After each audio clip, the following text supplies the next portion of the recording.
exactly what has happened. The Duke and Duchess of Sussex have given their communications team the boot, blaming them for a series of recent PR humiliations. Shed a tear for poor Meghan Markle. There the delighted Duchess was, all set to steal the King's limelight, and then, suddenly, dramatically, she was stripped of the chance. Damn! We want privacy! We want privacy!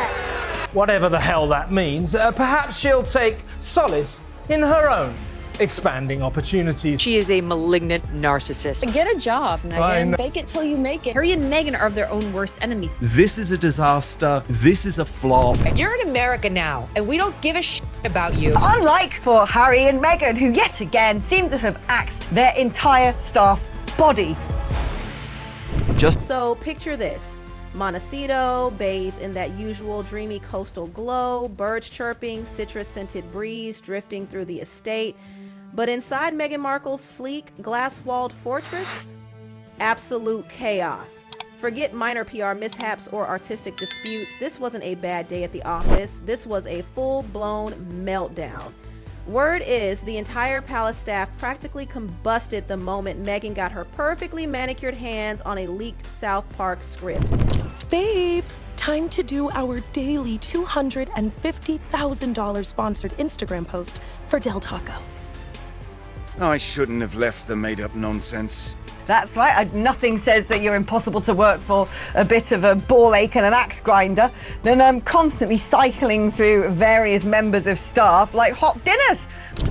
And not just any script. This one, let's just say it didn't exactly flatter Her Royal Highness. In the blink of an eye, Montecito's revolving door didn't just spin, it flew off its hinges. 6 top aides, gone. 2 high-level spokespeople, gone. Social media lead, history. Support staff, don't even ask. And insiders swear this wasn't about poor performance or mismatched visions. Nope. The trigger was a cruel little cartoon parody that poked fun at Respect Our Pregnancy. Meghan didn't just see red, she saw fire. One of the exit memos didn't hold back. It has been several months now since our beloved Queen has died. Our Canadians are finding it hard to go on.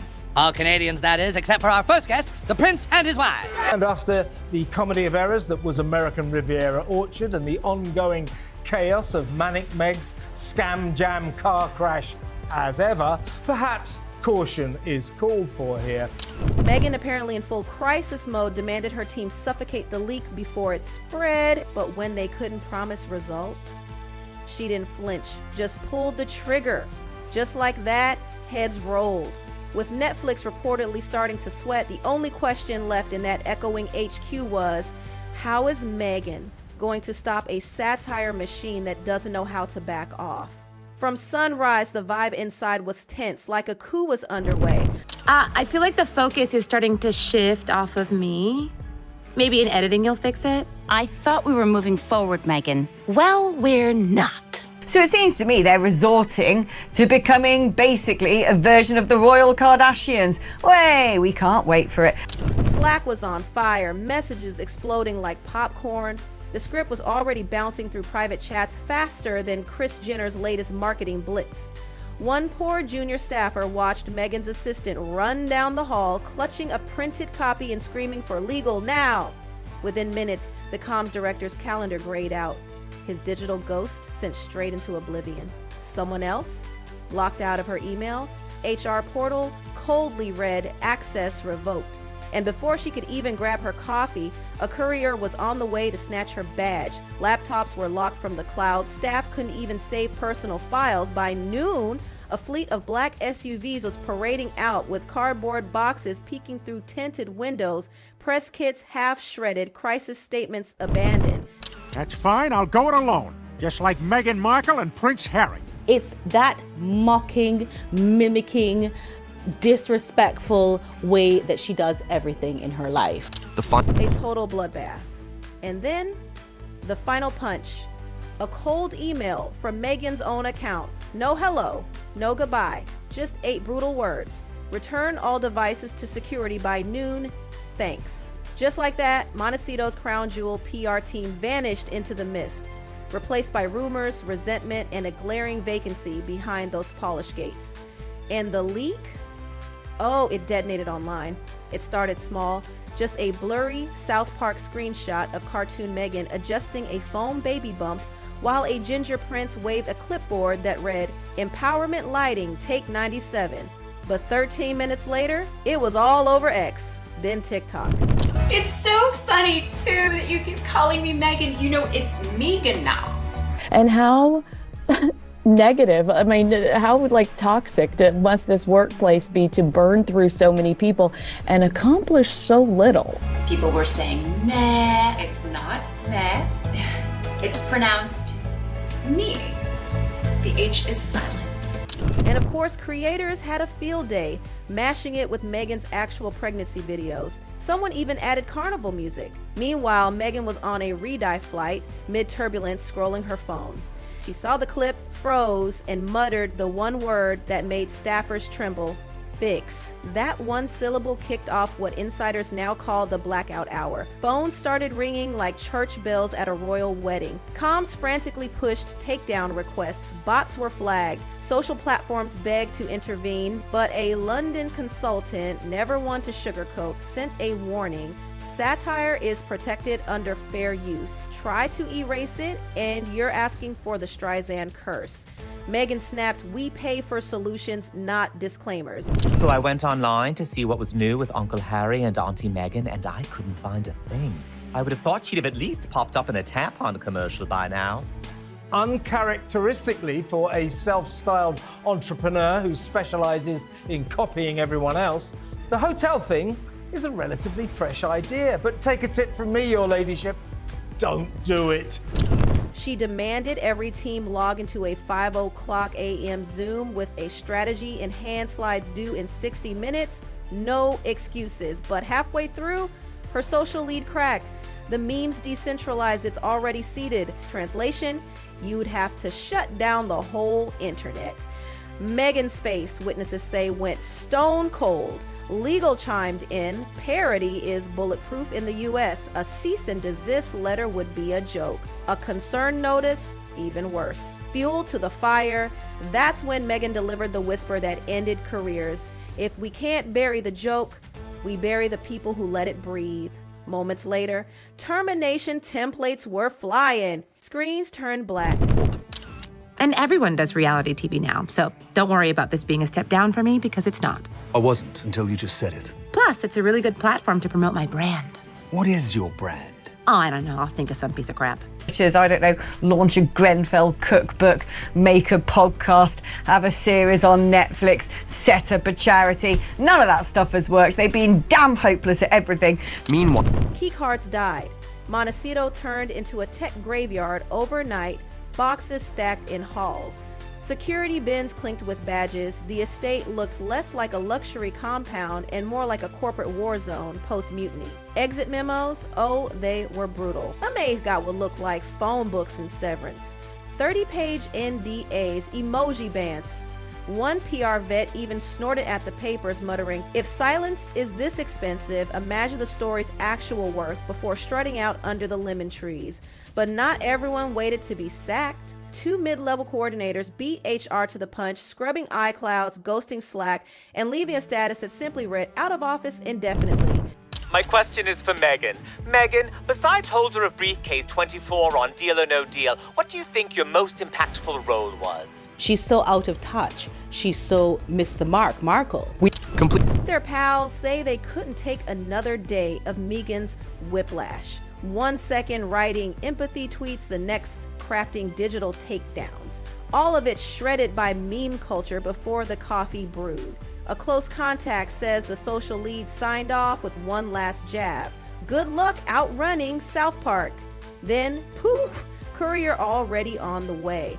Still, royal loyalists call it what it was, a firing frenzy. Devices were yanked in real time, Zoom accounts deactivated mid-sentence, and one poor junior aide had to finish her slide deck on her phone because her MacBook locked mid-presentation.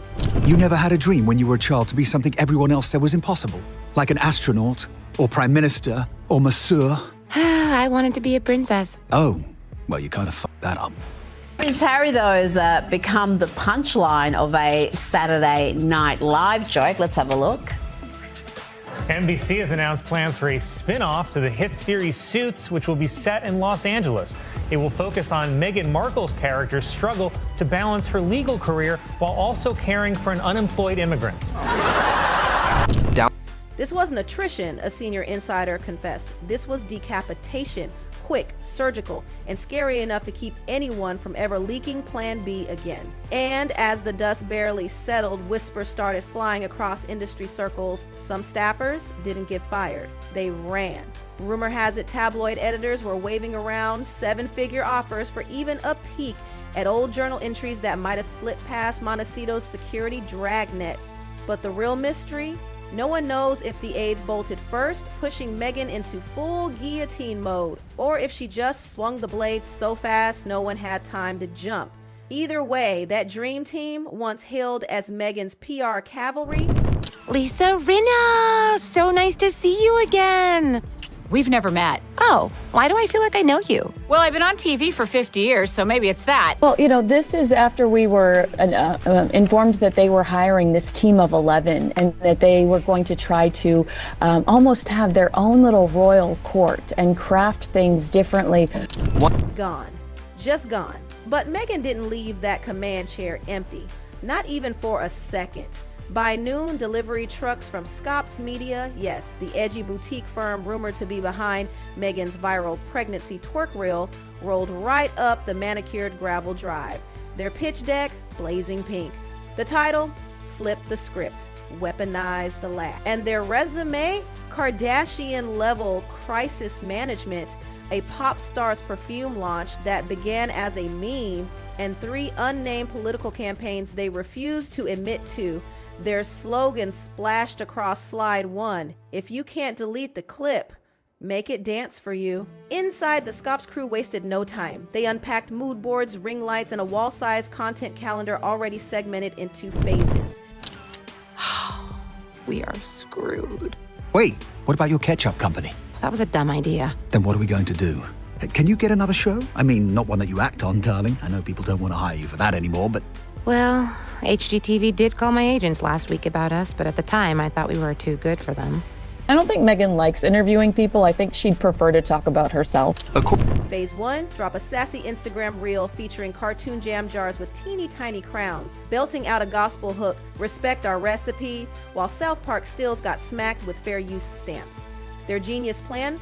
Flood TikTok with remixable audio so fans drown out the parody and boost the algorithm in Meghan's favor. And phase 2, oh, you're not ready. A Jam Not Shame limited edition merch drop set to launch within 24 hours of the episode, complete with QR codes linking to a maternal health charity. How much of the sales would go to the cause? TBD. But wait, phase 3 was the jaw dropper, a live YouTube watch party where influencers would rate the South Park roast against Meghan's real-life brand values, basically turning Meghan into the queen of her own clapback. Now, this kind of chaos strategy doesn't come cheap. Sir, your millions from Netflix for no one knows what. Put it with the rest of them.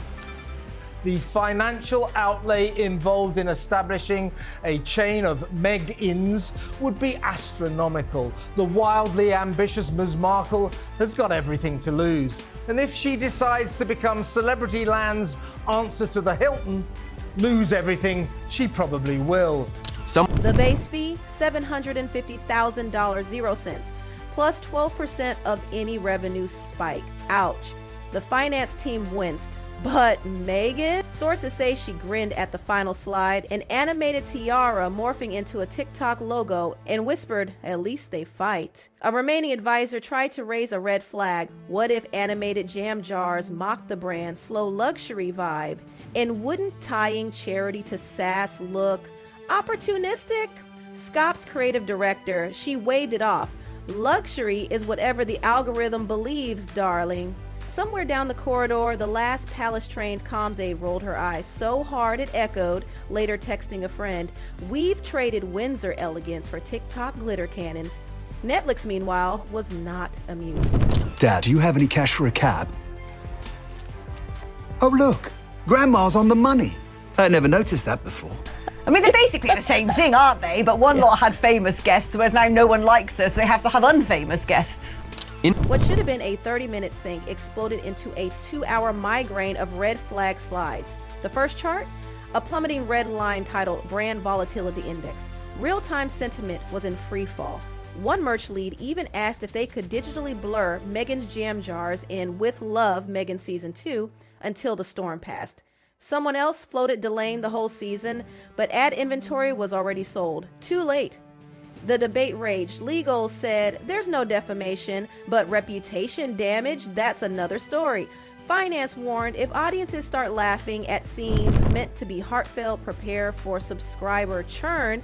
Even press partners were feeling the chill. Hello Magazine froze its cover story. People, Vanity Fair, even a lifestyle quarterly that once raved about Meghan's strawberry preserves, gone cold. One editor put it bluntly, we can't run a glam photo next to a headline we don't. Oof, brands backed away too. An eco-retailer paused their New York Times fall ad. A boutique wellness chain in Austin asked for a return clause if the cinnamon didn't rebound by October. They want it out. One influencer agency yanked Meghan's affiliate products from their dashboards, replacing her jam with a competitor's lavender honey. No meme baggage. Thank you very much. And then it happened, the email that sucked the oxygen from the entire Zoom room. A senior Netflix exec, copying only top brass, typed just one line. Is this the day we freeze deliverables? No reply came, but the silence said everything. Meghan's team logged out, knowing the project was dangling by a thread, and if another meme blew up, that thread could snap. Security was already ramped up like a bunker on election night. More guards, more earpieces, drones were spotted hovering above the groves. Housekeepers whispered about a row of black SUVs idling nonstop. No one knew if they should stay warm or stand down. Inside, tension everywhere. Meghan's exec wing looked like a war room. Ring lights stacked like sandbags, whiteboard scribbled with erased ideas, a poor assistant dragging crates of alkaline water for all-day strategy calls. Even basic routines were wrecked. The chef canceled a farmer's market run after spotting paparazzi. The yoga instructor moved classes to sunset to avoid being caught. And alarms blared hourly throughout the house. Reminders to track South Park teaser drops, meme hashtags, influencer reactions. It's like a siege, one aide muttered, but with artisanal snacks. Across the ocean, Buckingham Palace wasn't saying a word, not publicly anyway. Official aides gave the usual frosty line, no comment on commercial ventures. But behind closed doors, courtiers were buzzing. One senior royal reportedly confided to a Fleet Street insider, "We expected drama, but this is a hurricane and it's knocking over all our shipping lanes." The palace wasn't just smirking, they were counting blessings that Meghan's chaos was hogging the front pages, nudging every scandal off the royal radar. Charles's calendar during cancer recovery suddenly getting breathing room. Meghan was unwittingly doing PR for the crown. Brands were pulling out too. A candle company canceled their holiday influencer box, said social risk premiums had doubled, and then late night TV got their claws out. One host opened with a zinger. When your PR team quits mid-crisis, it's like your stylist walking out halfway through your perm. The crowd roared. The clip went viral. Meghan's grip on the narrative? Gone. Inside the Montecito compound, what used to be a polished PR plan now looked like a tactical map from a war zone. Coffee rings stained every corner. Deadlines were scribbled in red grease pencil at the top of the board. Execute by Friday or be executed. The team laid out 3 paths, none pretty. Scenario 1 was the own it pivot. Scott's deck opened with a freeze frame of Meghan mid-mayoral, popping a jam jar lid while a voiceover deadpanned, 45 minutes, sweetheart, that was just the warm-up. The 30-second spot ended with Meghan tossing South Park sketches into a compost bin labeled New Flavor Fertile Soil. Test panels, Gen Z howled. Legacy donors blanched. Finance called it comedy roulette. Will the world view this mass exodus as Meghan finally assembling a savvy squad ready to fight fire with sass? Or is it proof her brand is bleeding out? One employee, one emoji, one meme at a time. And if South Park's episode really drops like they say, if the foam bump and empowerment sketches hit screens just as rumored, what's your move? Will you clap back with your wallet or close the tab forever? Hit the comments, smash that subscribe, and don't blink. The next leak is coming. And if you thought this was wild, you haven't seen anything yet.